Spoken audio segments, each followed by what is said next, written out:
Hey guys, Josh Olin here, and here's a quick use case video demonstration showing WebGPT, comparing it to native ChatGPT as well as other custom GPTs that are available in the store for web-based knowledge retrieval like this, and just to emphasize the importance and the robustness of something like WebGPT. And we're going to talk a little bit later about something that confounds me with respect to the popular GPTs in the store. So I used to be a game developer, and before I got my start in game design, I was building modifications for a popular game called Call of Duty 2 back in 2006. And so this example, it accurately references ModDB, this is a pretty obscure reference. Unbound Forces it's not likely to be in the default training set for ChatGPT or any LLM. So it was a great use case for having to go to the web to supplement its knowledge and get an accurate inference.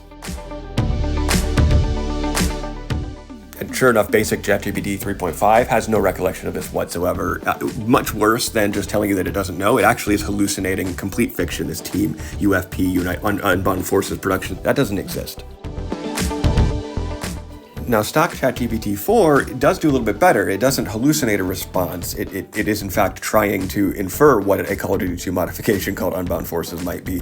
But despite this model having the capability to browse with Bing, it's falling quite short in terms of user experience with its ability or its instincts to go to the web to supplement its knowledge. So this brings us to the core of this topic, which is the GPT store. If we scroll down to productivity, trending number 5 right now is called WebPilot. It's got over 400,000 chats, it's ranked 4.2 stars, and it is principally supposed to be doing fundamentally this. It should have the same exact capabilities that we've been trying so far. And I can put in this same exact prompt that I used with WebGPT as well as the other two native ChatGPT examples. And I'm going to run this out in 1x speed for this purpose of this demonstration, because it is worth noting that it is significantly slower than WebGPT. All of my other queries, by the way, so far in this video, were all running at 1x as well for comparison. Now, this is the most perplexing result of them all because it actually references ModDB. Now, this is a slightly expanded prompt from the other two examples. I did run this exact prompt through WebGPT before, but I got this really obnoxious error that cut the response halfway through, and that really kind of annoyed me, so I just didn't use this example, but it did yet again find all the information that it needed to. And again, this ModDB page does have all of that information that the WebGPT agent accurately responded with, but WebPilot, for whatever reason, found ModDB, but then just didn't find any of the information that the expanded prompt had requested.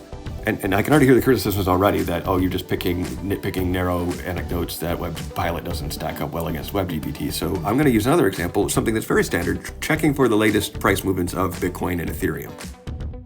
Now again, WebPilot appears to have succeeded and found the results, but let's go ahead and do a quick comparison with WebGPT. It takes a few more requests, but it gets quite a different picture, actually. It detects that there was a price decrease of 4.5% and 4.9% for Bitcoin and Ethereum. And lo and behold, when we pull up CoinGecko and look at the actual prices right now, yep, it was over the last 24 hours, 4.5% and 4.9% down, not up. So that might seem like a subtle difference, but that's a pretty important difference when you're talking about something like finance. Now, how did WebPilot see it? They seem to get the percent movement correct, but they thought it was an increase, not a decrease. Now, I don't mean to sound like I'm just straight dumping on WebPilot. WebPilot does function the way that it's supposed to some of the time. So like in this example, we look for the weather forecast in New York and Los Angeles. WebPilot has quite a comparable result to what we'll compare with WebGPT.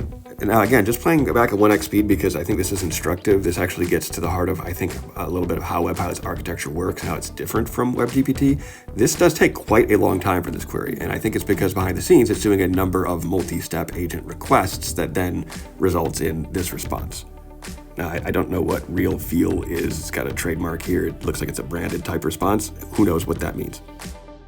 Now, again, running at 1x speed, the same exact prompt with WebGPT, and now it's going to take 4 steps, which again, this might be something that it's doing in the background with WebPilot, but we get through 4 steps in a shorter time than it took WebPilot to get through just 2. And here's the response. Again, very comparable results in this case. I would say that this is a pass for both of them. And just pulling up weather.com real quick to double check, and we see that for New York, yep, it's 46 degrees, high 47. It's right on point in both cases.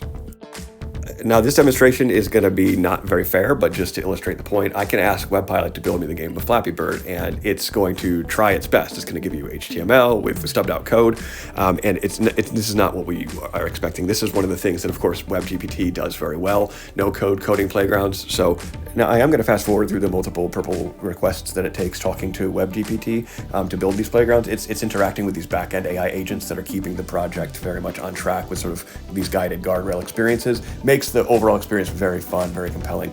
But it just spits out a link that you can play test your game, deploys it right into the edge, and you can go ahead and just try this out. Now, take a note, it does indicate that on its next steps that it's only so far implemented the bird and some of the pipe generation stuff, but let's take a look. I mean, this isn't accurate. The flapping of the bird is extremely sensitive when I hit the space bar. Those pipe gaps are obviously really bugged out. But like, this just took us seconds, and we have something that's playable that does absolutely represent the game of Flappy Bird. So WebGPT creates this iterative build experience, so I can just go back to the chat conversation and just give this feedback. I did notice that I misspelled jump here. It's not going to matter. This is an LLM. It's going to infer what I was trying to say, and it's going to go ahead and deploy me a new version of the game to test. Now, this is great. I'm actually glad it introduced an error here because AI is not perfect, and neither are humans, by the way, so let's not be too judgmental.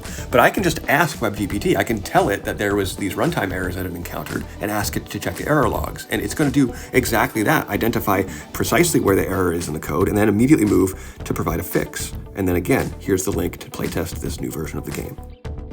Now, it's immediately clear that in its attempt to fix that pipe gap issue, it introduced a regression bug where all the pipes are overlapping each other now. So because this is the GPT-4 vision model, I can just take a screenshot and give some visual feedback to the LLM, which helps it to hone its attention in on where it's supposed to be fixing. And for what it's worth, the jump sensitivity of the bird does seem to be considerably improved on that version. So look at this, it reviewed the code base and identified where it's pushing these pipes onto the array of pipe obstacles, and it noticed that there was no delay between them. So it accurately identifies, diagnoses what the problem is, and implements a fix for it. So again, AI is not perfect, but this is an improvement. This is a step in the right direction. Now the gaps are horizontally spaced correctly, but it still hasn't fixed this vertical pipe gap issue. So again, take another screenshot, give it some visual feedback to the LLM, and then give it another shot at this.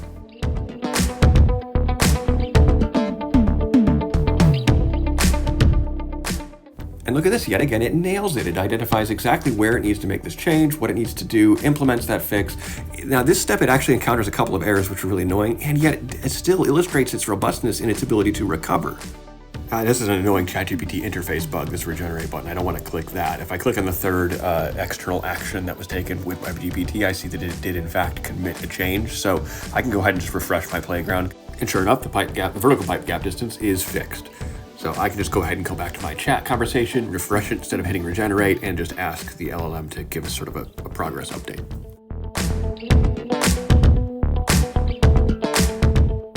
Now, having just already refreshed the playground, I know that the fix did take, so I'm going to go ahead and have it proceed to the next couple of steps in its action plan to get a minimum viable product of the game actually wrapped up and finished.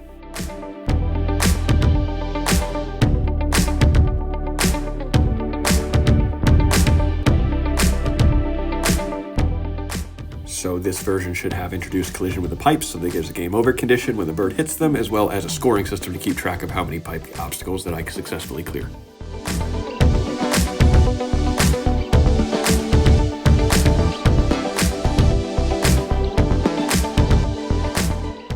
And game over. So, ow. So again, comparing this to WebPilot, which, did its best to write code, but for what it's worth, if I wanted to actually build a different version of this, not in an auto-deployed playground like WebGPT is capable of by doing by default, I can explicitly ask it to write me source code in Markdown code blocks. If you're a programmer, you know what that means. I can import that into my code editor of choice, use something like Python and Pygame, and it's going to be able to do this just fine. WebGPT tells me what libraries I need to install. It starts writing the source code. Notice that it actually is referencing these background and bird PNG images that it's going to need. This is actually going to be pretty important here because, let me just fast forward, WebGPT is capable of generating images as well in line with your chat. So I can just ask it to create those assets for me, and it's going to be able to fulfill that as well. There's a Flappy Bird background, and let's go ahead and get a couple examples of what our bird PNG might look like. And again, as I develop out this project, I would have to cut these up, put them in the project directory where they belong, but enough of this digression. Let's go one or two more use case examples, though, to compare WebGPT and WebPilot. This is one of the default prompt examples that WebGPT is capable of, which is just going and getting the latest OpenAI news. And of course, it passes this with flying colors.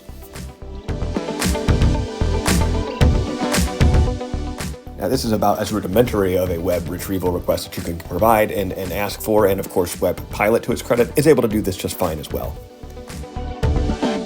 Where it gets quite a bit more tricky is when you ask it to do sort of a multi-step AI agent assistant type request so I'm going to ask it to find this GTFO project website that stands for Get the Fraud Out. It's a blockchain project trying to eliminate fraud and enhance consumer protection in Web3. I'm going to ask it to find the website, navigate to it, also find the white paper URL from the page content, and then load that PDF and then summarize every key section of that PDF. This is a multiple step process, and as you see, WebGPT, despite this annoying networking error, again, that's a front-end error with ChatGPT, it still recovers and fulfills the task quite satisfactorily. It even provides me a link to the source PDF so I can verify it.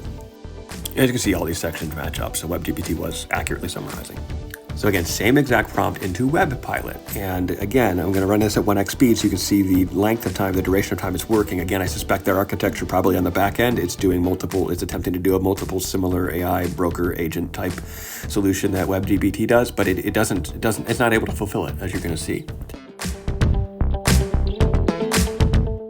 And it went way off the rails. It tried to access a YouTube video for some game instead of the project white paper that I asked for. So, obviously pretty unsatisfactory.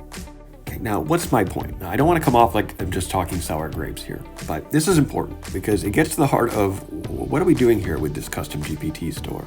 There's this top pick section here, and I've seen WebPilot up here repeatedly. I've seen WebPilot also a year ago when these were called plugins. They weren't called custom GPTs. They were getting all sorts of features and spotlighting as well.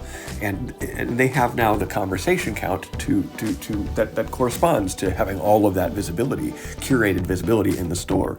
They've been trending on these top trending spots for a number of occasions. They're in the top ranking of the productivity section. And I'm sorry, but it begs the question, if WebGPT, by example, outclasses WebPilot in every category, whether it's web knowledge retrieval, whether it's PDF reading, whether it's programming, whether it's using API resources to get access to current day weather information or financial information. In every category, multi-step agenting, multi-step train of thinking and chain of thinking and chain of thought. If WebGPT outclasses WebPilot in all of these categories, why is it not receiving that kind of visibility and that kind of red carpet treatment that you're seeing given to GPTs like WebPilot? Up here we see in the featured section, this is hand curated by OpenAI, this code Copilot and the software architect GPT. I promise you these things are not capable of doing the things that WebGPT is capable of. They're just not. I'm not going to spend time in the video showing you that, but they're featured in a way that WebGPT isn't. And how are they deciding these things? How are they finding these GPTs? All these other categories, there are these, on the trending topic right now, there's this Humanizer Pro. Code Copilot is also trending there. Look at some of the numbers that they have and their usage numbers. This is important to ask these questions because there's a reason why they're used this much, because they're given this kind of promotion and spotlighting. But why is Humanizer Pro? AI Humanizer. There's down in the writing section, there's actually 3 different versions of this app, of this same GPT, this Humanizer Pro, AI Humanizer Pro, and Humanize AI. They openly advertise that they're designed to help you bypass the AI detection software. They're designed to help you get a 100% human score with your AI generated writing. And by the way, these things aren't getting spotlighted because they're being used a lot. They're being used a lot because they're getting curated and spotlighted so heavily by OpenAI. Look, they have hundreds of thousands of users, 900,000 users, collectively millions and millions of users. And let's look at what WebGPT has. Again, outclassing and also maintaining its ethics and integrity throughout this process, outclassing all these other competitors, 25,000 chats. Now, I tell you what makes it hard to trend and get any sort of visibility and install base on the GPT store is when your GPT keeps getting deleted from the store. This has happened to us on 3 different occasions now, twice of which, 2 times, it happened right after we started trending. This one happened just last month, for example. After reviewing our appeal, they of course re-enabled us, but that also left us in this weird bugged state where nobody could use just specifically our GPT and our actions. Here's emails from earlier this year where we were actually deleted from the store for a violation of their brand guidelines, and then of course they took it back the next day. This happened the day after the ChatGPT custom GPT store launched. We debuted at trending number 3 worldwide, and by the time they restored us, we weren't trending anymore. A bunch of other bad, questionable, shoddy GPTs flooded the marketplace, and then we had to spend the next many months grinding our way back to trending spot number 10. Mind you, we weren't the only GPT wrongfully removed, but again, when other instances came about, they generally were restored right back to their trending spot. Like this one has Logo Creator, for example, has millions and millions and millions of users because they've been constantly trending, because they were restored and made whole again, unlike WebGPT. None of this is happening in a vacuum, mind you. This is all while other GPTs like these ones, ethically questionable ones or with compromised quality, are promoted constantly on the store and given and not taken down. They're not encountering these issues. OpenAI and Sam Altman have not been shy about their concern about the risks that generative AI presents to society. They have articles constantly, they have articles blanketing their blog that specifically address issues, questions talking about violating school honor codes or violating their terms of use in some way. Look, this very article goes on to ask, do AI detectors work? Well, certainly not if you promote and allow to exist and don't enforce and take down custom GPTs that are designed to bypass AI human detectors. Let's look at frontier risk and preparedness. To support the safety of highly capable AI systems, OpenAI are developing an approach to catastrophic risk preparedness. Managing the catastrophic risk from frontier AI will require answering questions like, how dangerous are frontier AI systems when put to misuse, both now and in the future? And they formed a new preparedness team, specifically looking for individualized persuasion in cybersecurity and autonomous replication and adaptation. Look here, in an entry specifically targeting the approaching 2024 worldwide elections, OpenAI is working to prevent abuse and provide transparency on AI-generated content. That's the rhetoric, anyway. In outlining the risks of preventing abuse, they specifically cite scaled influence operations or chatbots impersonating candidates as being a threat, aka AI generative text that is able to defeat human detection technologies.